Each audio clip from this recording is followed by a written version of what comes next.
Can you share with us how you feel? Are you optimistic about the economy? And give us a bit of background on how you think the economy is doing. Well, thank you for inviting me. I do share my dear colleagues, Dr. Mait's optimism.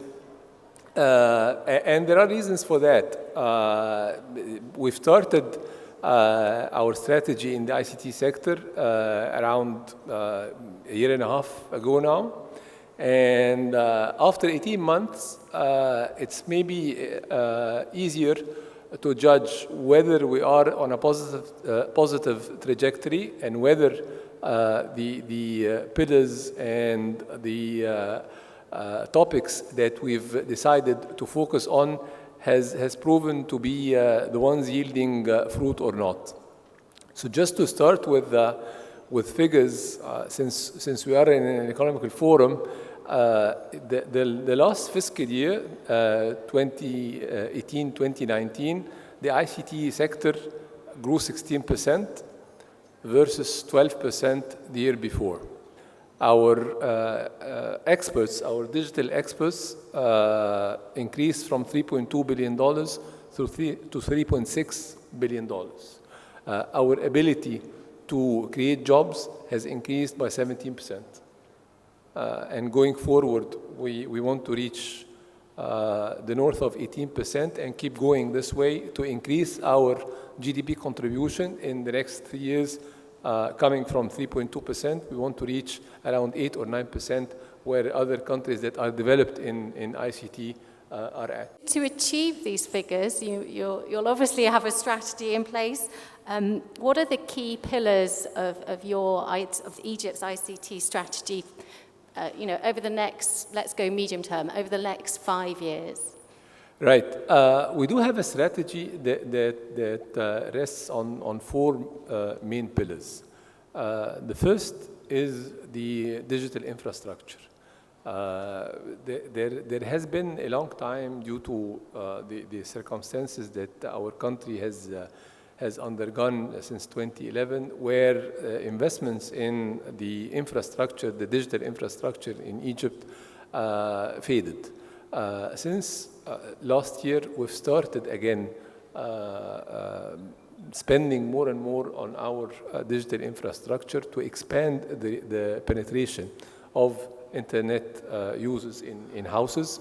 We've increased from 45% to 59% this year, aiming to 65% next year. The average speed of the internet in Egypt increased from 5.5 megabit per second to 11.5 megabit this month, and targeting to reach close to 20 by the end of this year. The second pillar, which is definitely the key, and we were maybe talking before we came in about it, is the human capital. Yeah. And the human resources and the skill set that is available in the ICT sector. I firmly believe that Egypt has a great opportunity to become one of the prime hubs of ICT in our region. The third pillar that is equally important is the digital transformation of the government services that we are providing to our citizens. 6 weeks ago, we've launched the first batch of digital government services in Port Said Governorate as a pilot. By the end of this year, the number of government services provided for our citizens in Port Said will reach 174, and then we'll roll out for the rest of the country. Now we're working on a 2-dimensional strategy where we will pick up certain services that are vital for a large number of citizens, like the notary public office, like the traffic license renewing, like the subsidies cards. These are services that a large number of our citizens need. These services we will avail for our citizens during the coming 3 to 6 months in the entire country throughout digital platforms, mobile applications, and then for citizens who are not yet IT savvy or use IT with ease, we will have the postal organization as the main government services outlet because of its wide spread in the country and its wide footprint. The fourth and last pillar is the legislative framework that is needed to govern and the whole policy and the strategy that we're trying to implement.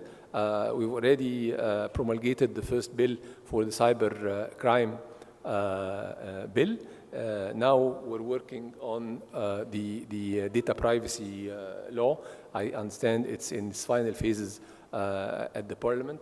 Maybe when the Parliament starts the new parliamentary session, it will get promulgated. And then we're working on the e-commerce bill to have an integrated legislative framework for our strategy. These three legislations are extremely important in order to regulate and govern the digital and cyber world that we're trying to enhance and increase.